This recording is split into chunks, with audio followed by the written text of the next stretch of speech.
윤칼세 TV는 대구 본사 이전을 계기로 구독료를 받지 않겠습니다. 여러분의 자발적 도서 구입으로 운영됩니다. 신간 깃발이 나왔습니다. 윤창중의 고백 피정 2017년 12월 운명, 칼춤, 부활 그리고 깃발 많은 구매 부탁드립니다. 010-8881-4649로 문의 바랍니다. 여러분 안녕하십니까?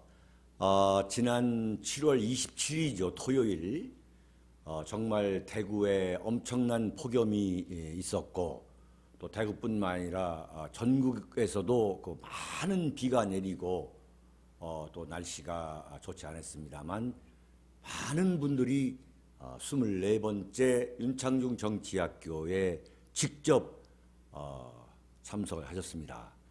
정말 너무너무 감사하다는 말씀을 드리고 여러분께서 저에 대한 그 관심과 애정, 지지와 성원을 보내주시면 주실수록 제가 정말 몸을 다 던져서 대한민국을 지키겠다는 그 애국심을 더욱 다져야겠다 이러한 각오를 또 하게 되고 여러분께서 저를 지지해 주시면 해주시는 대로 더 겸손한 자세, 더 포용적인 자세로 노력해야겠다는 그런 생각을 많이 해보는 시간이었습니다.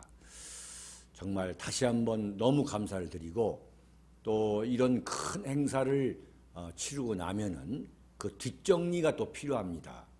그래서 월요일 방송을 못했고 오늘 화요일 다시 또 윤창중 칼럼을 재개하게 됐습니다. 네, 첫 번째 또 다시 또 칼럼을 시작한 것입니다만 상당히 무거운 주제입니다. 지금 대한민국 제1야당의 당대표라는 엄청난 중책을 맡고 있는 우리 황교안 대표에 대한 참 제가 입을 떼기가 참 너무 무겁고 또 많은 생각을 하게 하는 그러한 문제죠. 황교안 대표가 나름대로 노력을 하지 않는다는 그러한 그 전제하에서 출발하는 건 아니고 또 황교안 대표를 좋아하는 분들에게 제가 마음의 상처를 입힌다든가 또는 열심히 하는 사람의 발목을 잡으려고 하는 그러한 일종의 그 악의가 아님을 좀 이해해 주시기 바랍니다. 저 윤창중은 누가 뭐라 해도 평생을 보수 우파주의자로서 살아왔고 현재 노력하고 있는 이 부분은 보수 우파의 재기를 위해서 정말 제 양심과 영혼이 시키는 대로 그리고 제가 오랜 기간 근 40여 년 동안 이 정치부 기자, 정치 칼럼니스트로 참 제가 활동하면서 갖게 된 그 경험과 누적된 저의 지식을 바탕으로 가감없이 분석하고 또한 예측한다는 걸 좀 이해해 주셨으면 합니다. 서론이 길었습니다만 저는 감히 황교안 대표에게 건의하건대 이쯤에서 자리에서 물러나 주시기를 저는 간곡히 호소합니다. 지금 대한민국은 정말 하루하루가 감당하기 어려운 그 난세가 중첩되고 있습니다. 정말 문재인 정권 26개월 동안 완전히 대한민국은 사실상 망해가고 있는 게 아니라 저는 이미 망했다고 저는 분석합니다. 대한민국 건국 이후에 문재인 세력이 가장 지능적으로 가장 교묘하게 대한민국을 안락사시키는 데 성공했다. 그 결과가 지금 우리 눈앞에서 생생하게 전개되고 있다. 그런데 문재인 정권 26개월 동안 황교안 대표가 무려 5개월이라는 결코 짧지 않은 정말 이 위기에 긴박한 시간에 5개월 동안 지금 당대표를 해왔습니다. 그런데 과연 황교안 대표가 문재인의 문재인을 견제하고 문재인의 국정 방향을 전환시키는 데 어느 정도 기여했느냐? 이것은 황교안을 지지하든 안 하든 대한민국의 보수주의자라면 냉정한 기준과 잣대를 들이대고 평가해야 됩니다. 왜 그러냐? 총선이 불과 9개월밖에 남지 않았습니다. 그러면 지금 황교안 대표가 당대표가 됐을 때 총선을 무려 14개월, 1년 2개월 전에 당대표라는 그 막중한 자리에 올라섰는데 과연 5개월 동안 황교안 대표가 무엇을 했느냐? 그래서 과연 내년 4월 총선에서 자유한국당이라는 보수 우파, 이 애국 정치 세력이 재기할 수 있겠느냐? 광의의 문재인 좌익 세력에 맞서가지고 총선 승리를 할 수 있느냐? 저는 단언하건대 이렇게 간다면 자유한국당은 40석 이내의 군소정당으로 완전히 전락할 것이다. 제가 손에 장을 지니겠습니다. 저의 40여 년간에 걸친 정치부 기자의 감각, 그 촉, 그 필링, 그 판단력으로는 이대로 가면 자유한국당은 3, 40석, 많아야 40석 미만의 군소정당이 될 것이다. 왜 그러느냐? 지금 대한민국은 완전한 난세입니다. 대한민국 자체를 잃어버린 난세입니다. 러시아 폭격기가 그것도 일본과 분쟁 지역, 일본이 분쟁 지역으로 하려고 하는 이른바 디스퓨티드 어리어죠. 분쟁 지역으로 만들기 위해서 안달하고 있는 독도 영공을 침범했습니다.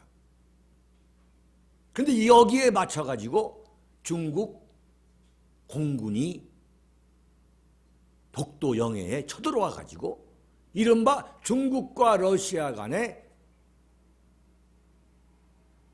공군 컬래버레이션, 공군 협력전을 마치고 공군 연합훈련을 마치고 돌아갔습니다. 그런데 한반도에서 대한민국에서는 문재인 세력이 발광을 하고 이것을 이용한 트럼프의 그 치기가 겹쳐가지고 한미연합훈련이 완전히 중단된 상태입니다.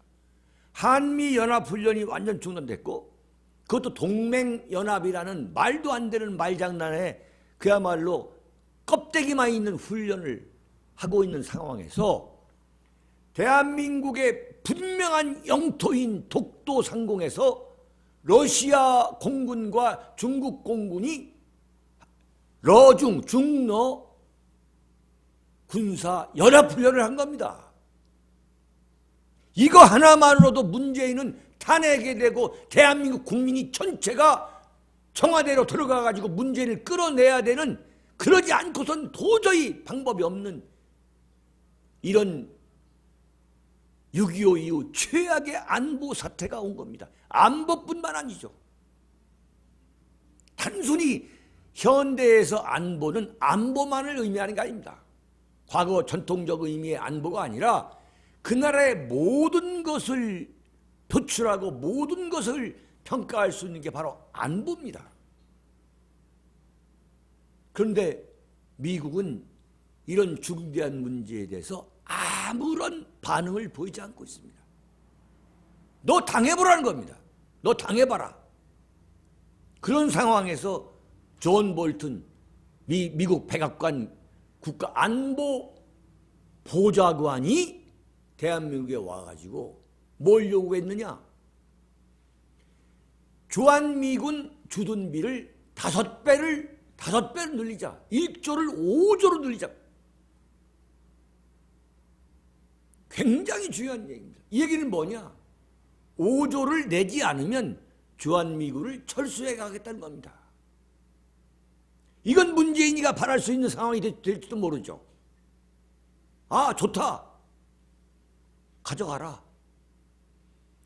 그렇다면 이걸 막아야 될 사람이 누굽니까? 이걸 막아야 될 사람이 대한민국 5,300만 국민 중에서 가장 책임이 큰 사람이 누구냐? 그건 황교안입니다. 문재인을 취재해야 될 가장 책임이 큰 자리에 있는 사람이 바로 황교안이에요. 누구도 아닙니다. 황교안입니다. 그러면 황교안은 어떻게 되냐? 이걸 저지하기 위해서 지금 자유한국당을 지지하고 있는 우파 애국 국민을 총단결시켜가지고 집중적인 공격을 해야 할 텐데, 황교안이라는 존재감은 완전히 사라졌습니다. 그냥 자유한국당에서 당대표라는 그 자리에 앉아있는 사람에 불과합니다. 왜 이런 결과가 나오느냐? 전형적인 공무원의 그 타성, 자신이 이 자리를 지키고만 있으면 나머지는 문제가 없다. 나머지는 정권이 어떤 정권이 바뀌고 누가 오든 간에 나는 이 자리만 지키고 가면 된다. 이러한 전형적인 공무원적 그 습성, 그 체질이 그대로 내면화되어 있기 때문에 지금 이 난세를 황교안으로서는 이 난세를 내가 책임을 지고 이걸 극복하겠다는 그러한 결기도 없고 영혼도 없고 능력도 없고 그걸 그대로 보여주고 있는 겁니다. 지금 제가 분명히 말씀드리는 것은, 저는 대한민국 대통령 자리에 앉아있는 문재인을 볼 때 제가 박근혜 대통령의 첫 번째 인사이고 청와대 대변인이었다. 바꿔 말하면 문재인의 정적 캠프에 있다는 인식에서 이걸 지금 대한민국을 보는 게 아닙니다. 문재인의 대한민국은 지금 더 이상 논할 수 없을 정도로 완전히 망했습니다. 안보는 이렇게 망했고, 이 한국과 미국 간의 한미 동맹의 그 파열, 그 파산의 틈바구니를 뚫고 아베가 들어왔습니다. 아베의 침략입니다. 이건 아베가 대한민국을 침략한 겁니다.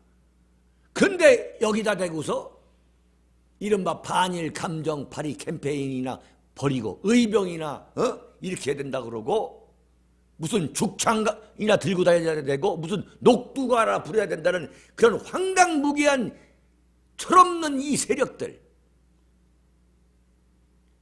그야말로 수준 미달의 저질의 극치라고 할 수 있는 좌파 중에서도 썩은 좌파들, 그들이 지금 정권을 이렇게 가고 있는데 그걸 막아야 될 사람이 누구냐? 황교안인 겁니다. 전통적인 우파의 정치 세력의 당대표라면 그걸 막아야 할 사람이 황교안인 겁니다. 황교안은 느닷없이 무슨 5당 대표 회담은 가지 않겠다 하더니, 황교안이가 그런 것을 자기 자신이 정치적으로 이용하는 걸 보고 제가 황당했습니다.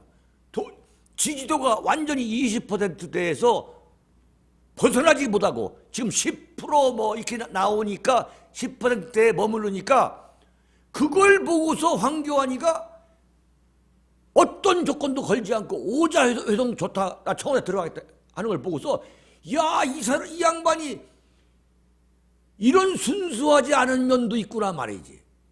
저는 정말 놀랐습니다.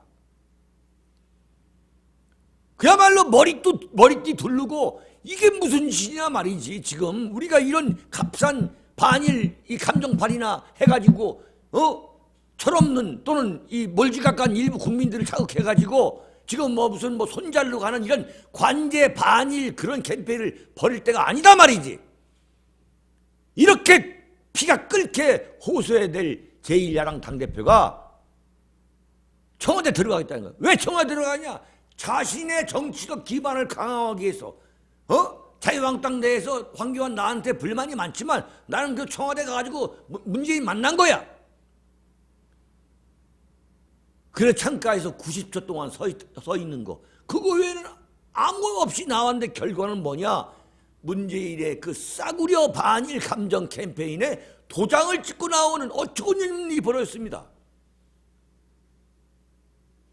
그걸 바탕으로 KBS, JTBC 그 악랄한 이 좌익방송, 이 손석희 방송에서는 연일 지금 풀어대고 있습니다. 지금 막 반일 이 캠페인이 전국적으로 풀어오고 있는 것처럼 황당무계한 이런 작태를 보이게 만든 게 누구냐? 그게 황교안인 겁니다. 이게 이런 철없는 반일 감정으로 어떻게 우리가 일본을 이길 수 있다는 거냐? 내가 볼 때 일본 아베 이건 작심한 거기 때문에 반드시 화이트 리스트에서 대한민국 빼버리고 그 보복이라는 건 정말 엄청나게 오래 갈 겁니다. 일본과 대한민국의 차이는 뭐냐?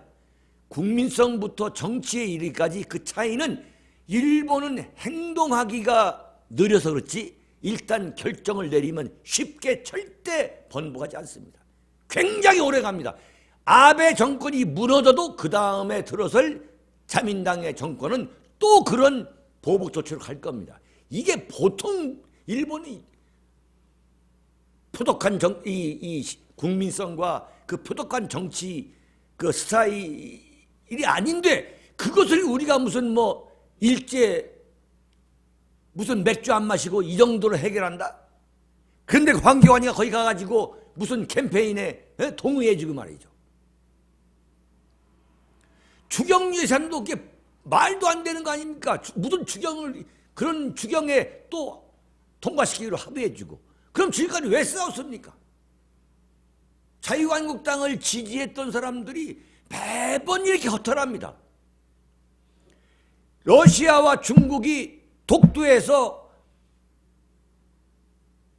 연합 공군 훈련을 하고 있는 동안에 그 틈을 비집고 김정은이가 제주도까지 강타할 수 있는 사정거리 600km의 미사일 실험에 대성공한 거 아닙니까? 문제는 뭐냐? 아무 얘기를 안 하고 있어요. 러시아, 중국, 북한에 대해서 아무런 얘기를 안 하고 있습니다. 그러면 이건 황교안한테는 엄청난 기회 아닙니까? 황교안이가 이걸 완전히 되돌려야죠. 문재인 타두다 말이야. 나와야죠. 나오지 못하고 있습니다. 근본적으로 어떤 문제에 대해서 국가적 이슈, 이 내셔널 이슈에 대해서 아무런 철학과 아무런 의식과 아무런 공부가 안 돼 있어. 제가 볼 때는 아베가 경제보복을 가했을 때 불같이 일어나가지고 말이야. 이 모든 책임은 문재인이가 값싼 반일 감정 파리로 정권을 유지하는 데서 피웠던 거다. 우리가 판사가 인정할 건 인정해야 한다. 대한민국 보수우파는 절대 문재인을 지지해서는 안 될 것이다 말이죠. 이건 반일이냐 친일이냐가 아니라 반문이냐 친문이라는 그런 구도로 만들어 갔어야죠. 그래서 문재인으로 하여금 아베랑 만나가지고談판을 치게 만들고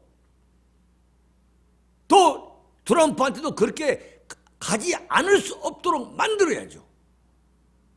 노무현이가 집권할 때에 이라크 파병을 하고 한미 FTA를 추진하고 제주 강정 이 해군 기지를 만든 게 뭡니까? 그때 보수 우파들이 엄청난 공격을 한 겁니다. 엄청난 공격을 한 거예요. 그 앞에 이해창이라는 당대표가 있었고 박근혜 대통령이라는 당대표가 있었기 때문에 노무현이가 그런 이른바 완전히 좌파로서는 상상도 할 수 없는 그런 결정을 내린 거죠. 한미 FTA, 이라크 파병, 그 다음에 제주 강정기지 그 엄청난 좌익들의 공사가 있었습니다만 그걸 추진했는데 그 노무현이가 왜 그렇게 했느냐? 그건 뭐냐? 잘못하면 큰일 날 뻔한 큰일 날 수가 있으니까. 보수 우파가 완전히 들고 일어날 수가 있으니까. 그래서 국가보안법도 폐지하려고 했다가 폐지 못하고.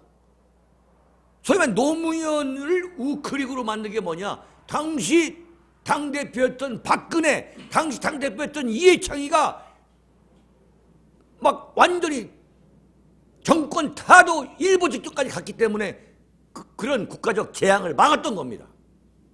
지금은 뭐냐? 완전히 황교안은 바지사장이에요. 바지사장. 더 이상 시간을 그러면 앞으로 보수 통합은 어떻게 하겠다는 거예요? 제가 분명히 애국국민 대통합을 위한 5대 원칙을 제가 쫙 내놨잖아요. 뭔가 반응을 보여야 될 거 아니에요. 아무 소리 없는 거예요. 어떻게 하겠다는 거예요, 지금. 다음 총선에서 보수 쪽에서 4명, 5명, 6명 나오면 어떻게 하겠다는 거예요, 황교안은. 그런 상황이 오면 황교안은 어떤 책임을 지겠냐는 거예요.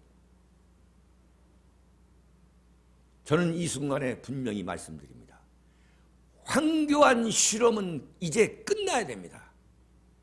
그 실험을 황교안 스스로가 황교안 실험을 끝내야 됩니다. 그렇지 않으면 대한민국 보수가 재기는커녕 완벽하게 괴멸되는 것은 물론이고 보수 우파가 괴멸되는 것을 넘어서 대한민국 자체가 완전히 지구상에서 사라지게 되는 최악의 불행한 날이 옵니다. 저는 황교안에 대해서 어떤 억하심도 없습니다. 제가 황교안을 공격해서 정치적으로 이득을 보고 싶다는 그 생각은 여러분 앞에 분명히 말씀드립니다만 저는 추호도 없습니다. 그러나 이 시점에서 5개월간의 일하는 결코 짧지 않은 황교안 실험은 종지부를 찍어야 됩니다. 그렇지 않으면 황교안은 대한민국 헌정사, 대한민국 역사에서 죄인이 될 겁니다. 저는 이거 하나만은 확실합니다. 여러분, 다음 달 8월 24일입니다. 8월 24일 토요일 제25차 윤창중 정치학교를 대한민국 보수 우파의 큰 축을 이루고 있는 부산에서 개최할 예정입니다. 지금 여러 가지를 치밀하게 준비하고 있습니다. 준비가 끝나는 대로 여러분들에게 자세히 보고를 드리겠습니다. 분명한 것은 8월 24일 오후 6시 부산일보 강당 그 일정만은 비워두시기 바랍니다. 여러분 대단히 감사합니다.